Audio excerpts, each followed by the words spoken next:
Hello lovely mommies and daddies, स्वागत है आपका यूट्यूब सहेली चैनल में।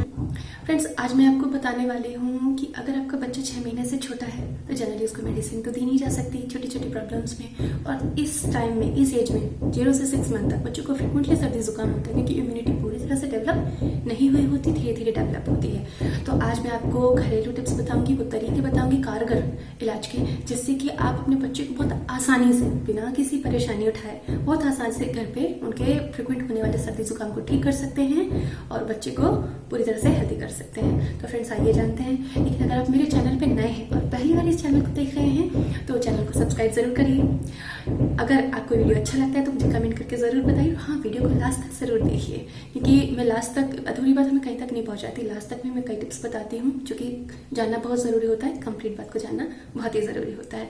तो फ्रेंड्स, अगर बच्चा 6 महीने से छोटा है और उसको बार बार सर्दी जुकाम लग रहा है तो सबसे पहली चीज कि उसको ब्रेस्ट फीड जरूर कराएं, क्योंकि जितना ज्यादा बच्चा लिक्विड लेगा उस समय ऊपर की चीजें, पानी बच्चा नहीं पीता, ऊपर की चीजें लिक्विड फ्रूट जूस आदि बच्चों को नहीं दिया जाता। तो बस ब्रेस्ट फीड ही ऐसी चीज है जो बच्चे को बहुत अच्छे से करवाया जाए तो बच्चा ठीक रहेगा। कि बच्चा ऊपर का दूध नहीं पी रहा तो परेशान होने की जरूरत नहीं है।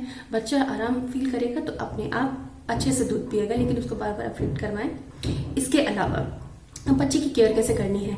अगर आपके बच्चे की नाक बहुत बह रही है, नाक बह रही है, अब नाक बहेगी तो नाक ब्लॉक हो जाएगी और ब्रीथ नहीं कर पाता और बच्चों को मुंह से सांस लेना बिल्कुल नहीं आता है तो बच्चा रोता है। रात रात भर बच्चे बार बार रोते हैं, सोने नहीं देते हैं। तो इस समय आप क्या कर सकते हैं कि पहले तो बच्चे की नाक को बहुत अच्छे से क्लीन करें। नाक को क्लीन करने के बाद में उसमें 1-2 बूंद नेजो केयर सलाइन ड्रॉप्स आती हैं, इसको आप मेरे डिस्क्रिप्शन बॉक्स में देख सकते हैं, परचेज भी कर सकते हैं। नेजो केयर सलाइन ड्रॉप्स आती हैं, सिंपल नमक पानी का एक पर्टिकुलर स्टैंडर्ड रेशियो में घोल होता है।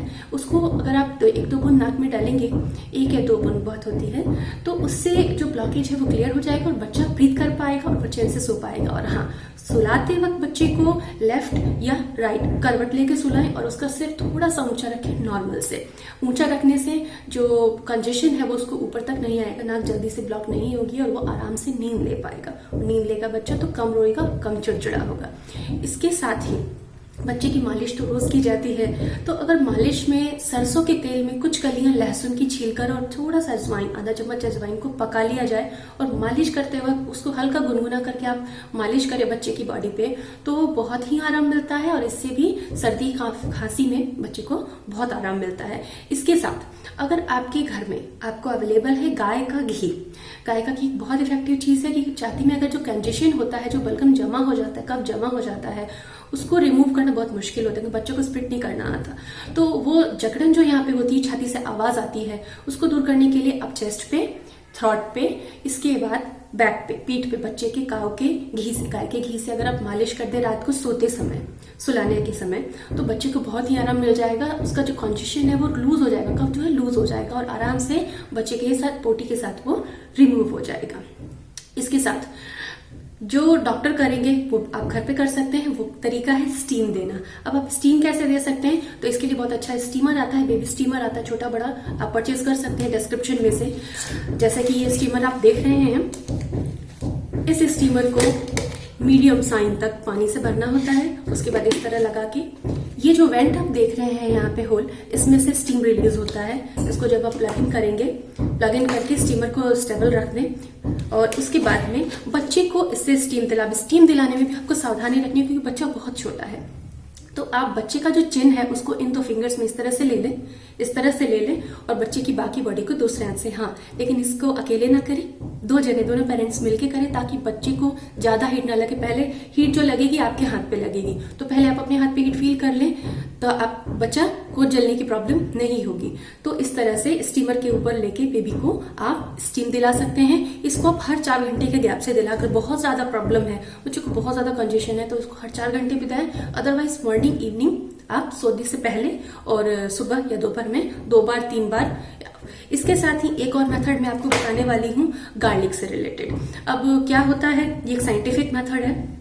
जैसे कि मैंने कुछ गार्लिक पॉट्स लिए हैं, आपको दिखाई दे रहा होगा, तो कुछ पॉट्स लिए हैं मैंने गार्लिक के, 4-5 आप ले सकते हैं और उसको छील लें। छीलने के बाद उसको एक थ्रेड में पिरो लें, जैसे कि माला बनाई जाती है, और बच्चे को सोते समय पहना दे। अब पहनाना कैसे है, इसको कपड़े के अंदर पहनाना है। क्यों?